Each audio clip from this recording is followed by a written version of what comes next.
You are listening to the VBAC Link podcast, episode number 60. Today, we have Chelsey from Nebraska with us, and we are so excited to share her story. She shares the story of her repeat cesarean that she was allowed to make all the calls for. She called all the shots. She made the best decision for her family with a supportive birth team and supportive care for her scheduled repeat cesarean. And she followed her intuition the whole way through. So when she's done telling her story, we're going to talk a little bit about intuition and how it will help you make the best decisions for your birth. But first, before we get into any of that, Megan has our review of the week. Hey guys, so we have a review from Roxy Rutt on Apple Podcasts, and she says, listening to these podcasts have been truly inspiring. I've been on my own hopeful VBAC journey, and listening to others' story has been incredibly helpful in my mental preparation. My due date is April 17th, which that was 6 days ago. 6 days ago as of today. And she is hoping to have her own VBAC story to share. Thank you all for what you do. Aww. Oh, you're going to have to write her. Yeah, well, she's on Apple Podcasts. We're going to have to stalk her. Roxy Rutt, if you are listening, message us. We want to know if you've had your baby yet. You might not have. It's only the 23rd. But yeah, and this episode won't be till the end of June. So yeah. So she's had this. Hopefully she's had this. Yeah, hopefully by now. Her baby by now. I think I'm going to Instagram stalk you. So then this is like 2 months ago by this point. So anyways, thank you so much for your review. That really, these reviews warm our hearts. You guys, we are busy moms and we do our very best to bring you the very best content every single week on this podcast. And the most rewarding part of this journey is hearing these reviews from you guys. So if you haven't had a second yet, just pause this episode right now. Head over to Apple Podcasts or Podbean or Facebook or Instagram, or we're on YouTube or Twitter. We tweet sometimes, and Pinterest. We're everywhere. Follow us wherever. You can actually message people on YouTube right now. That's a new feature. It's pretty awesome. Yeah, it's pretty cool. So whatever platform you use, find us there and message us or leave us a review. It absolutely is the best thing that people can do to thank us. We get asked that a lot, like, oh, thank you so much. How can we thank you? What can we do to support you? And honestly, our number one answer is always, please leave us a review. It helps more people find us, and it really keeps us going when things get a little bit harder. You are tuned in to the VBAC Link podcast with Julie Francom and Megan Heaton, VBAC moms, doulas, and educators here to help you get inspired for birth after having a C-section. Together, they have created a robust VBAC preparation course along with this uplifting podcast for women who are preparing for their VBAC. Although these episodes are VBAC specific, they encourage all expectant moms to listen and educate themselves on how to avoid a cesarean from the get-go. The purpose of this podcast is to educate and inform. It is not meant to replace advice from any other qualified medical professional. Here are your hosts, Julie and Megan. We are excited today. Women of Strength. It is Wednesday, and it is a happy one because we've got Chelsey with us. Chelsey, I would love to have you take it away and share with everyone how you accomplished such a triumphant journey. Well, thank you guys. I'm really excited. I have been listening from the beginning, so it's awesome. So I guess starts with my first. We got pregnant pretty quickly, and I had read a little bit, like I had read Ida May's. I knew I wanted like a natural, epidural, but we had moved to this small town, and we got this doctor, and she was really awesome. My friend had her, and she really was nice and stuff, but I didn't really know how to ask, because I've been reading all these things, and I was like, okay, I want to know what her C-section rate is, but I didn't have the nerve, I guess, to ask her. And so anyway, but it went along fine. The pregnancy was pretty uneventful, and my blood pressures have been fine the whole pregnancy. And then I was it was a Wednesday, and I was due on Sunday. And I just didn't feel good that day. I had been cramping, and so I had known, I was like, okay, things might be starting. But then I just didn't feel good. And even though all my blood pressures have been fine, I had been obsessed with taking my blood pressure. My in-laws had a little wrist blood pressure reader. And so I just took it just to, let's see. And it was high. It was probably like 140 over 80 or 90 or something. So not like crazy high, but way higher than I had been. And then was not feeling good. I don't know. For some reason, we both just felt like we needed to go in to just make sure everything was okay. And it was actually my husband's birthday, so we didn't even get to finish his birthday dinner. And we were at with his parents, and then we drove the hour back to our hospital. And we got in there, got checked in. I didn't have any signs of preeclampsia, but she said that I was diagnosed with like gestational hypertension, and they wanted to induce me just to make sure that it didn't turn into preeclampsia. So I was like, okay. And I was nervous, but I was really excited and to just get it going. And I was like, I guess I was at a 3, but I wasn't a face at all. So they gave me Cytotec. And so we didn't get to the hospital till like 8 p.m. on a Wednesday night. And then I got Cytotec every like 2 hours, probably I think until the next morning. And then like my contractions had started to pick up, but I was like, there was still nothing. And then around early afternoon, she came in, my doctor, and said, okay, well, we'll try to break your water. Like, you haven't really progressed any. I was finally like effaced a little bit, but I was like, okay. And so they broke my water, and that's when the contractions were just horrible. And they let me get in the tub. Like, I was trying all these different things. And I had thought about getting a doula because I had heard and read about that. And we actually interviewed one, but then we didn't have a lot of money. And I was like, no, I can do it. I've read a lot. Like, I can handle it. And so I guess I know that I wasn't like trying different positions. I just didn't have a lot of knowledge in that area. So I think that contributed to it a lot as well. But by like early evening, I was like begging for an epidural, which is what I didn't want. And because I just couldn't even handle it. And I was so emotional. I hadn't slept since like Tuesday night, since I'd woken up for Wednesday morning. And so I was so emotional. And then I got the epidural, and I was finally able to sleep a couple hours. But then all night long, I just labored, and I wasn't progressing. And they kept, like, my daughter kept moving. And so I literally had a nurse in there all night holding the monitor on my belly. And then every few minutes she would move, and they'd have to find it again. And I was never worried about her, but it was just such a long night. And then they finally had me get on my knees and hands and knees, and like trying to get me to swim my hips and get her to move. And I like actually, because she was posterior, they told me, and then I felt her, like, I felt something. I felt her move, but she only moved like transverse. But I think because my motor had already been broken, she wasn't going to get all the way around. And so anyway, by 9 o'clock the next morning, so this was Friday morning, her heart rate had started to decel, not dangerously, but they were worried about it, and it had like been kind of consistent. So my doctor came in, and she was like, this isn't an emergency, but I don't want it to turn into one. Like, I really think we should take her. And so anyway, we agreed to it, and it really, for what it was the best experience. I hadn't really made a C-section plan because I didn't think that would happen. But they gave me a clear drape.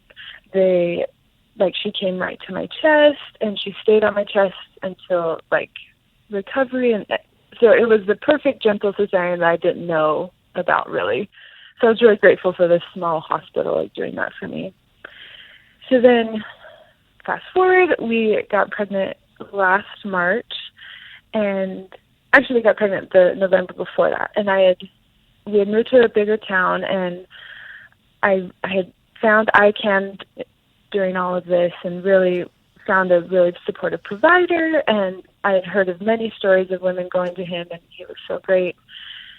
And then we ended up having a blighted ovum, which is so crazy. But so it was a miscarriage, and then we got pregnant again a couple months later. So of course I just went to him because he had been, before we had the ultrasound and seen what it was, he had been so supportive of my CBAC desires. And so then I had my first few appointments with him in the beginning of this pregnancy, and it was so crazy because he had been so supportive. I had read so many supportive reviews about him, but yet every appointment I just got like more and more anxious.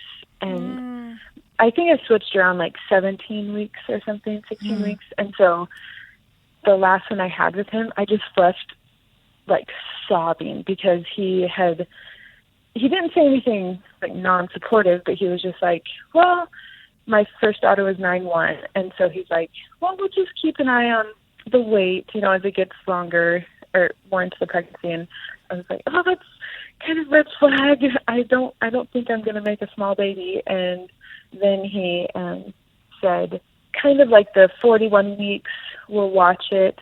And I knew from other people that he would never like push me into something, but I'm not a very confrontational person, and I didn't even want to have to fight for that. I just wanted a provider who their policies were what I wanted. I didn't even have to like stick up for myself, I guess.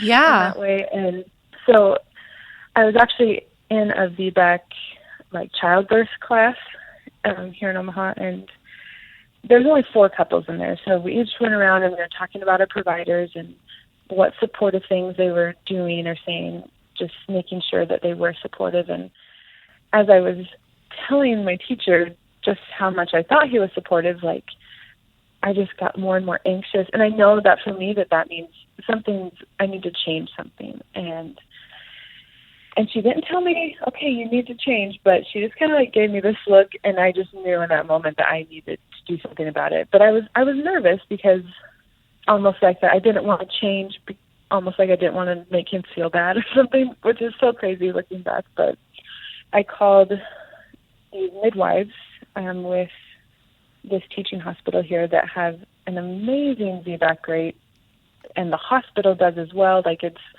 everything. And I got into an appointment with them, and my first appointment, I just cried with joy. Like there's 6 midwives, and you just kind of rotate, and you never know who you're going to get. But this first one I got, her name is Kate, and she just spoke to me in a way that I needed to be spoken to. And I told her that I didn't want to have to fight for what I want, and she was just like, we will fight for you. And I knew I had made the right decision. I just felt so much peace. Yeah, so calm. that's amazing. And so then my next few appointments went great. Like everything was fine. And then it was my 32-week appointment. And this midwife, I hadn't met this one midwife yet. And she came in and she said, oh, did you see that I scheduled you for an ultrasound? And I said, no. Why do I need that? And she said, well, because your BMI was higher pre-pregnancy, I don't remember the word she used, but standard to do growth scan in the 3rd trimester, and the ultrasound people at your 20-week appointment are supposed to schedule it, but they must have missed it, and we just caught it that it wasn't done. And so I said, okay. And I was so much in shock. And then when I went home, I was like, why are they doing this if inducing or whatever, or worrying about a big baby is not evidence-based? And so, but I was like, all right, I'll just go. It was scheduled for my 34-week, right after my 34-week appointment. And I was like, I'll just go to this one. It's fine. And I think I even like posted on your guys' Facebook page and like my iCan page, like thinking, like, has anyone else had to do this? And so, but my 34-week appointment was with that midwife that I had it the first time, that I just absolutely loved. She's a VBAC mom herself. And that's so good. She just like, I knew she really felt what I wanted and what I needed. And so it was nice because I had my appointment with her before the ultrasound, and I told her my concerns, and she said, well, when your BMI is higher pre-pregnancy, it can go both ways. Like you might have a really big baby, or it also can go the other way, and you might have a small baby, like a really small baby. And so we just like to check and make sure. Anyway, I felt a lot of peace at that time. I was like, okay. So I just went into the ultrasound feeling really happy, like, oh, I get to see my baby again. And so I went into ultrasound. At 34 weeks, she was measuring like 6 or 7 pounds. And so, of course, the ultrasound doctor was like, okay, well, we'll just watch it. We'll have a follow-up appointment again in a month. Anyway, I was being very good to myself, and I was doing so many affirmations of like, my body can't grow a baby, it can't birth, and all of these things. And then at my 38-week appointment, which was right around the next ultrasound, she was measuring 10-10. And it was a different ultrasound doctor, and he just looked at me and he's like, we really recommend a C-section right now. Like, this isn't safe. It's kind of dangerous. And it just made me so mad because I knew that it doesn't, like, big babies are not evident for induction. Like, I'm fine. And I was just so angry. And yeah. Oh, and at that appointment right before the ultrasound, one of the midwives had come in and said, okay, well, we're going to schedule you for your induction. And I know she was talking about like at 42 weeks, but then it was like she was just about to say it, and then she remembered that I had an ultrasound to make for big baby pretty much. Aww. And she was like, okay, well, we'll just wait and schedule it at your next appointment after we get the results of the ultrasound. And so that made me even more mad. Oh my gosh. But I was. No, why is everything seemingly crashing down? Like, what? How can they have such great VBAC rates in the hospital, but yet, and my pregnancy has been amazing. I gained the perfect amount of weight. Like, I wasn't even GBS positive. Like, she was head down. I was exercising every day. Like, everything, and I'd been doing chiropractic care. Everything was like, quote unquote, perfect for this VBAC. And then all of a sudden, like, this is all happening. But yet, through it all, I still like felt like this underlying peace, like I'm where I'm supposed to be.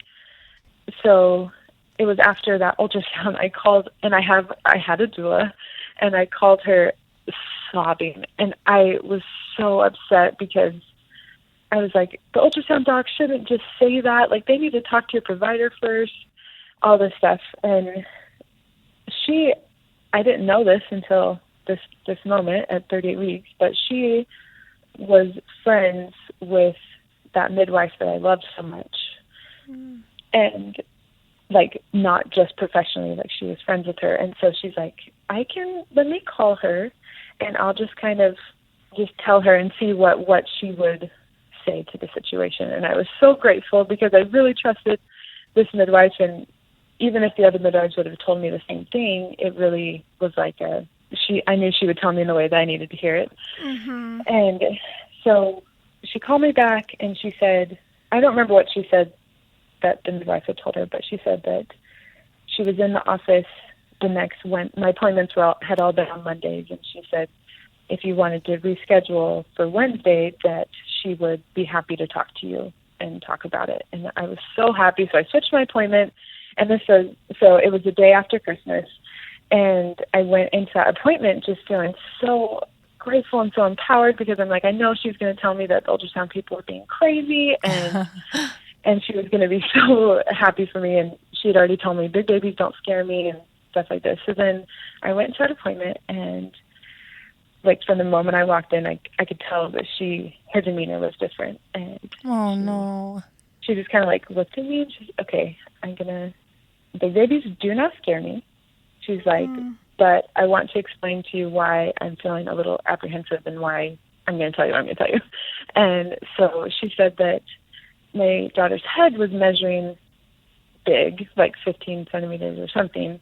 But she said, but that doesn't bother me. Like, that's fine. But it is on like the larger end. And she said, but what bothers me is that her belly or her chest, I don't know exactly where they measure it, I can't remember, but she said that's measuring like almost, I don't know if it's centimeter, inch or something bigger than the head. Like it was big, and it was a big enough difference for her to really stop and wonder and just think about it. And the whole, like, as she's saying this, I am just already crying. It was almost like I just knew that I needed to do a repeat C-section, even though that was like of course, the one thing I did not want, and I had planned and prepared for. And she said, and she gave me, it was the hardest conversation. It was so much informed consent that I was just like, whoa. And I was so grateful for her because she really laid it out always. And she said, That is so good, though. yes, I was so grateful. And she's like, well, and I hadn't been checked this whole time, no cervical checks. And she's like, can I check you? And I want to see maybe if things are starting, then maybe we can do induction kind of like right away just to make sure the baby doesn't get any bigger. And so she checked me, and I wasn't dilated at all. Like, baby was nowhere close to being engaged. And she said, and I had been measuring just a little bit ahead, but nothing that wasn't normal. But then I guess this last time she measured me at that moment too, and she's like, she didn't tell me, but I think I'd grown a lot in a little bit. I could feel that I was bigger. And she also said from like feeling, she's like, I really think this baby's around like 11 pounds. She's like, it's just something to consider, because I don't think that your contractions would be like efficient enough until your water was broken. But because baby's not engaged, I don't want prolapse to happen. Anyway, she like told me all these different options and like all these different scenarios. And she said, but it is your decision. And she's like, if you choose to be induced, I will happily do that for you. And so she didn't like tell me to have repeat C-section, but that I knew that that's probably what she would have chosen for me, but she wasn't going to say that. And it was just crazy the whole time. Like, I'm just sobbing and she's crying with me. Like, it was the hardest like half an hour of my life. And she was so good to me. And she's like, you go home, talk to your husband, and call me back. I'm in the office the next couple of days. Like, call me and let me know what you decide. And the whole time I just knew that I needed to choose that. And it was crazy because I would try to like convince myself. I'm like, no, I can do an induction. Like, it'll be fine. But deep down, like, my husband and I prayed so hard, and it just really was like, hey, we need to do this. And I started to feel good about it, and just like a lot of peace, and trying to be happy that it was going to be my baby's birthday. And so anyway, I called her back, and she's like, okay, I'll schedule it, and I'm going to be selfish, and I really want to schedule it when I can be there.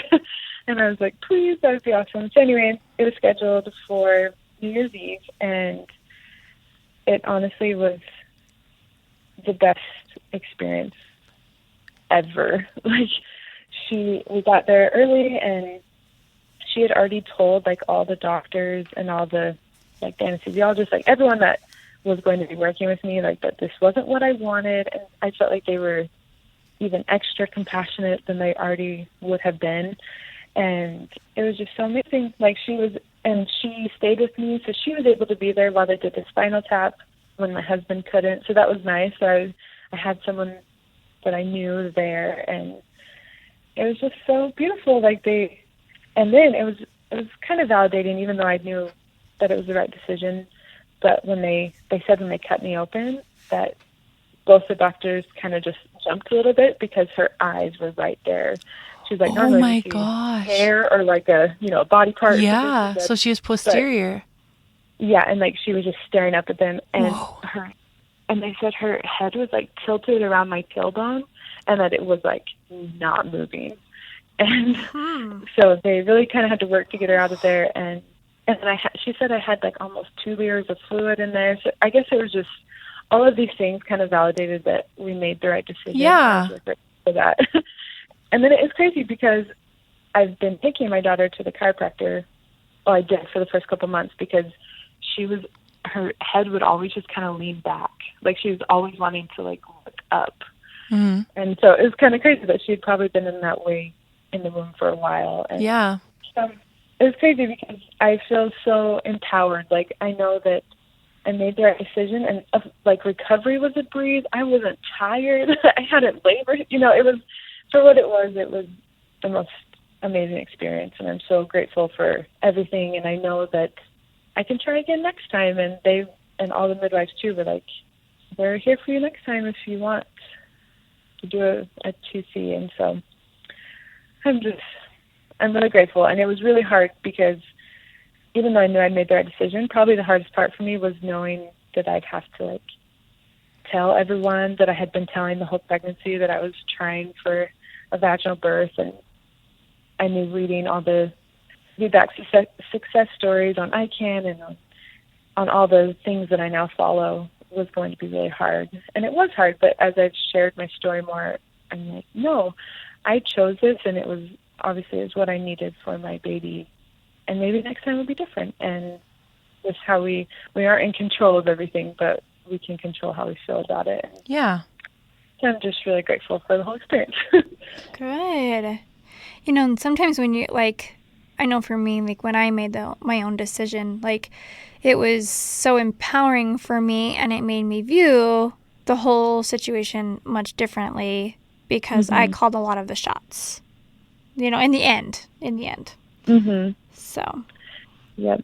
It made me feel like I wasn't, that I wasn't weak. I didn't do this because I couldn't handle labor or anything. I did it because it was the right decision. So. Right.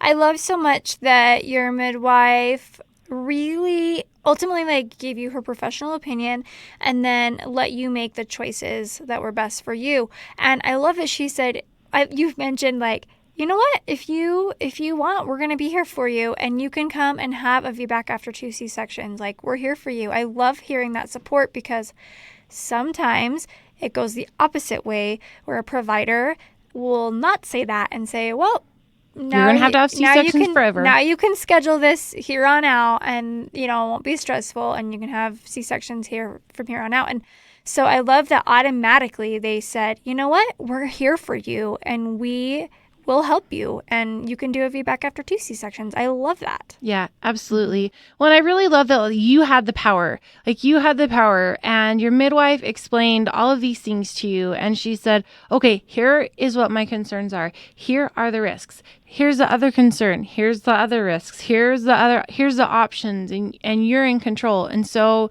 the power is really in your court to use everything that you had known. And even though you had prepared so hard for VBAC and hoped so much for it, at the end, when it came down to it, you were the one that made the decision to have the repeat cesarean. And I know that it's probably still, you still mourn the loss of that VBAC experience, but I bet that there's a lot of healing that still came from that second cesarean, just because, it was your choice. Definitely. Most definitely. Yeah. I mean, we talk about it a lot. Intuition. We talk about it. We emphasize it so much on our online and in-person VBAC preparation courses and our doula training. We even, we teach our doulas that, I mean, sometimes Megan and I will have clients that will be like, well, they're doing this and they're doing that. And even though, like, in our minds, we know, like, logically, or like what evidence says or what science says or whatever might not be, like, on paper, it might not look like the best decision, but, like, we always trust our clients' intuition, because we know that the best birthing tool that a woman has is her heart. And if doulas and providers and even husbands in some instances just get out of the way and let the mother take what she knows in her head, everything that she's learned, and couple it with the things that she feels in her heart and throughout her whole body, and finds a birth team and a birth environment that will support that, then amazing things happen in the birth room. And so we've said it before, and we'll say it again. We have a blog right now online. We're going to refresh it so it's at the top of our blog today, called Why Intuition is Your Most Powerful Birthing Tool. And it really is. And so if you're a mother getting ready for birth, listen to that intuition. If you're a doula supporting a woman or a birthing couple through their birth, then honor that client's intuition. But also, I kind of want to throw in there that as doulas, we have our intuition too.